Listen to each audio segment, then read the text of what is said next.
Okay, I am going to go through my example with reaching out with the business and then going through this response that a friend gave me and then my reply back to her and just kind of breaking this down and hopefully being able to dissect it a little bit and help you see kind of what I'm doing here.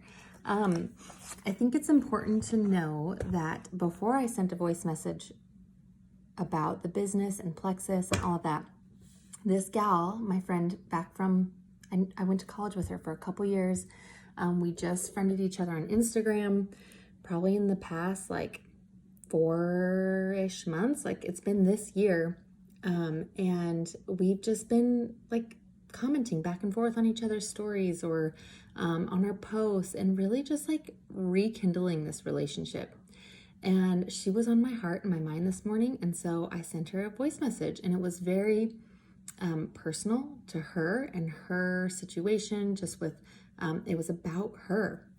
I don't think I said anything about myself personally in this message as I was trying to see, like put some feelers out there. Is Plexus of interest to you? And I'm going to post this in our thread. And so I'll share that voice message in the comments as an example. But really, when it comes to any reach out, my structure is connecting first, complimenting them, and then asking a question.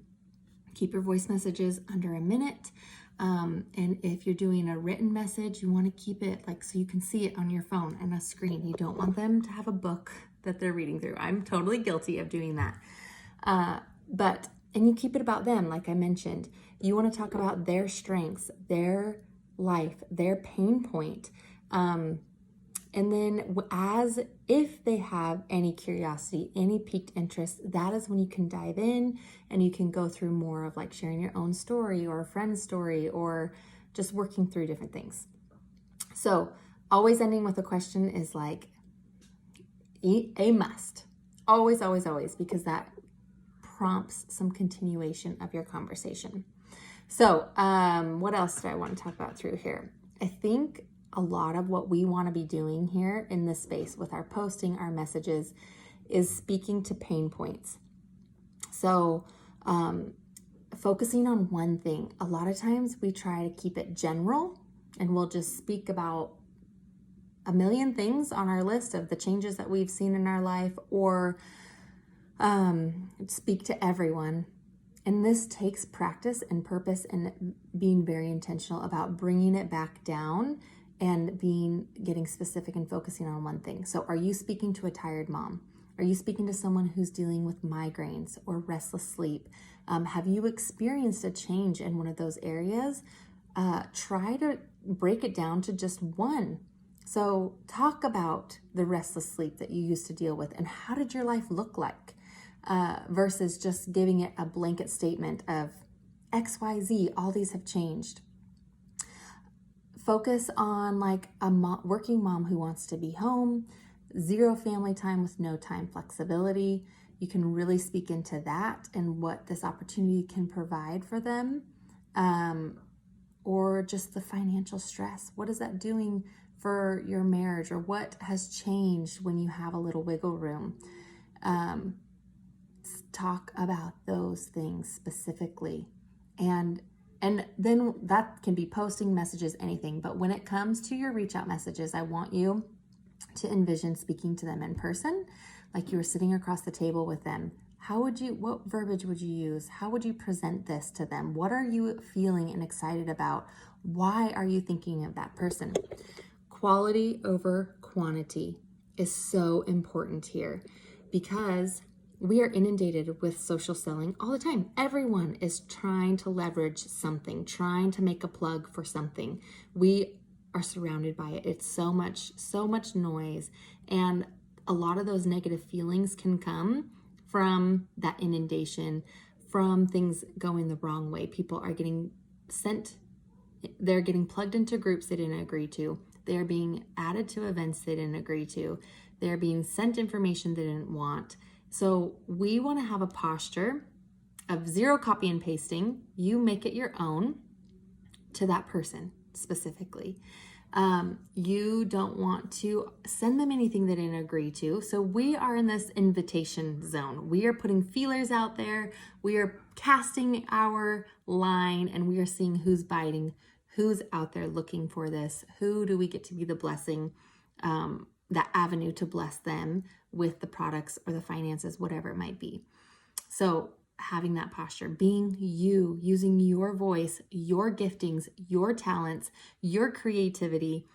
We need to stop this is kind of on a tangent here, but stopping the copy and pasting, like I mentioned, stopping reposting graphics, like it takes more time, it takes more purpose on using your own pictures, using your own verbiage, or like we're all inspired by other people, but we really need to have our own stamp on it because it's stifling you from being your best. And it's hard to try to run in this space and do it like someone else because you are you and you're unique and people trust you and love you and they want to hear from you.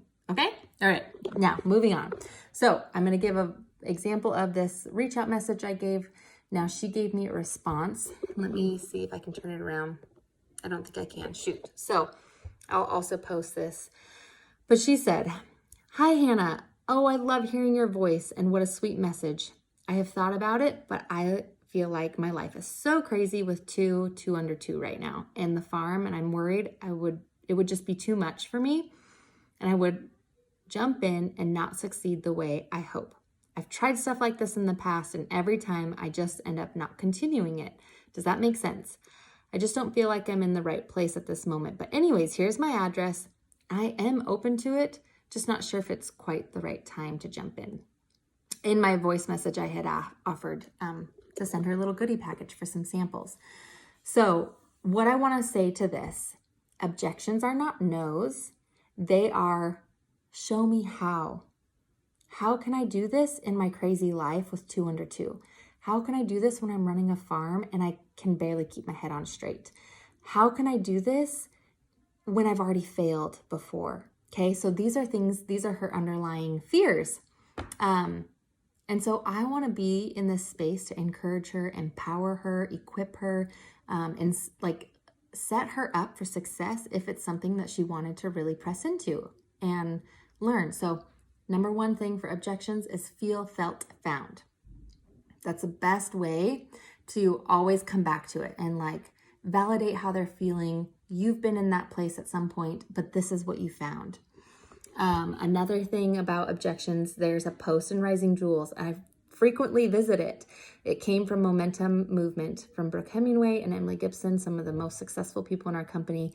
And it gives you examples and verbiage on how to overcome objections from everything from time to finances to, I'm just going to try exercise and eating healthy, or my husband doesn't support it, like whatever it might be. So go use that as a resource to formulate your own response. Okay, so here's my reply. I totally get your season of life right now. You're raising 2 babies in completely different stages. I started Plexus when Maddox was 2 and Vivian was 6 months. Through a move, pregnancy, newborn stage with Bo, and into life with 3. Life always brings different seasons with new crazy. But sister, if you have time to be on this app, you have at least 30 minutes in a day to start growing a biz, bringing in some extra income. You make it what you want it, but this is a very real way to bring in $3,000, $5,000, even $10,000 a month. We'd have so much fun together, and someday could hang in person. That's my favorite. I want you to know I have zero doubt you'd be amazing if you chose to learn and grow as you go. I would love to hear about your experience before with sharing. Were you excited about it? With what you were offering? Did you have a supportive team and a solid company? The other thing you want to get really good at is asking questions. Always ask questions, find out, get them talking, because then you can also dive in deeper, dissect their feelings, their emotions, their thoughts, and again, continue to overcome and help them reach a place where they can take that step out of their comfort zone and grow and stretch and learn and join us on this exciting journey, okay? All right, so that in a nutshell is what I wanted to offer or like to walk through with you guys today.